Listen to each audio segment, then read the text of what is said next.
SWAP is a broad-based community organization that works to build power for families in Southwest Chicago so that they can respond effectively to the challenges that they face.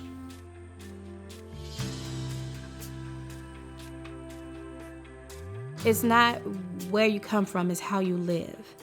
And if I keep running, I'm gonna keep running into the same problems. I love the schools.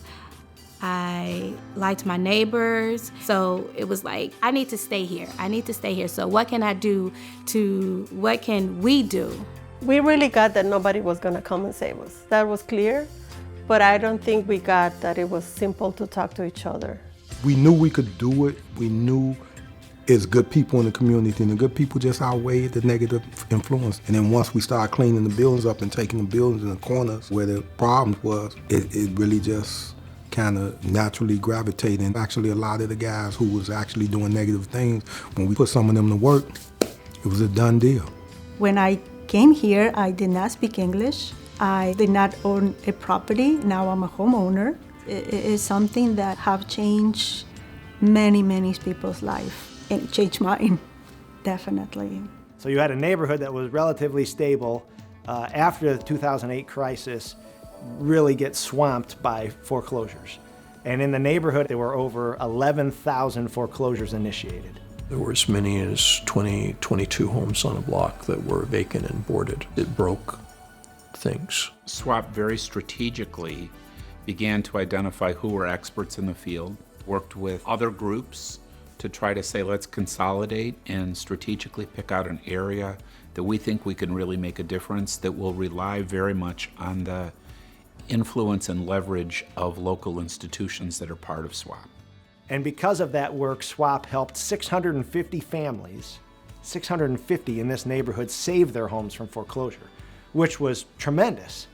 But with 11,000 foreclosures initiated, only saving 650 homes isn't enough, which is why we ended up with a lot of vacant properties in the neighborhood. And that's where the Reclaiming Southwest Chicago initiative was born, because we wanted to see what we could do to take those vacant properties and turn them back into good homes for families in the neighborhood. The Attorney General's office, through a process they went through where they took applications from a lot of different initiatives, they granted $3 million to Reclaiming Southwest Chicago. The city of Chicago granted $900,000 to the Phase 1 initiative. Now think about what the city of Chicago got back for $900,000. The elimination of over 75 vacant buildings that have been rehabbed, put back on the tax rolls, and are now creating good homes for people. The creation of over 100 units of affordable homes and apartments, a decrease in the crime rate, and a significant improvement in 3 local schools. Now, if the city of Chicago can find another initiative where they've invested $900 grand and they've gotten that much back in a return, to me, that is proof positive that this kind of an initiative can work, and we should be doing more as a society to support these kind of efforts. I think this happened in like a third of the time that other neighborhoods been able to turn it around. So that's really amazing.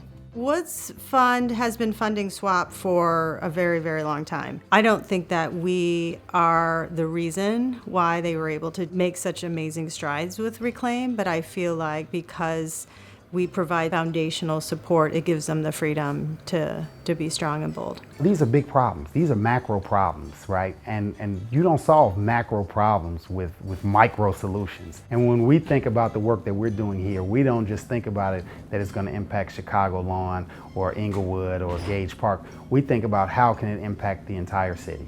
So the strategies we come up with, we document it, we make sure that we have both quantitative and qualitative results that we can then hand to our other peer institutions and say, this is what we did and this is why it worked in this community, and maybe you can try the similar kind of strategy. The next step is taking the accomplishments in the 20 square block area, which was Phase 1, and expanding it to a 70 square block area. And the idea is we acquire and rehab another 100 homes and apartments to match what we did in Phase 1 in terms of the physical redevelopment, and we sell or rent those properties to families committed to rebuilding the neighborhood. And then SWAP continues to do the tremendous organizing work they do to continue to improve local schools, to address safety issues in the neighborhood and to help immigrant families become citizens and be part of the neighborhood. And we expand the benefits to the rest of the community. When I first moved in the neighborhood, we would drive somewhere to a playground that I felt was safe enough for them to play at. I didn't feel safe around here, but now I see everybody out. I know mostly everybody, and I feel safe with him going to play basketball at the playground and my daughter riding her bike over to the playground. Right now, I'm positive about phase number 2 because, people is the key component on this campaign. Yes, it's money coming in. Yes, it's, rehabbing the property, but who's going to stay in the neighborhood is the key. We can do this and expand it, and this could be a national model, and then people can come. If we can do it here, it could be replicated. Just look at this and look at this. Look what happened here. Look at the good things. Look at this whole dynamic. Look at it, before and after. And if we can go here, let's go phase 3, 4. Next thing you know, we have a city of just goodness. I mean, it's a dream, but we can make it happen one step at a time.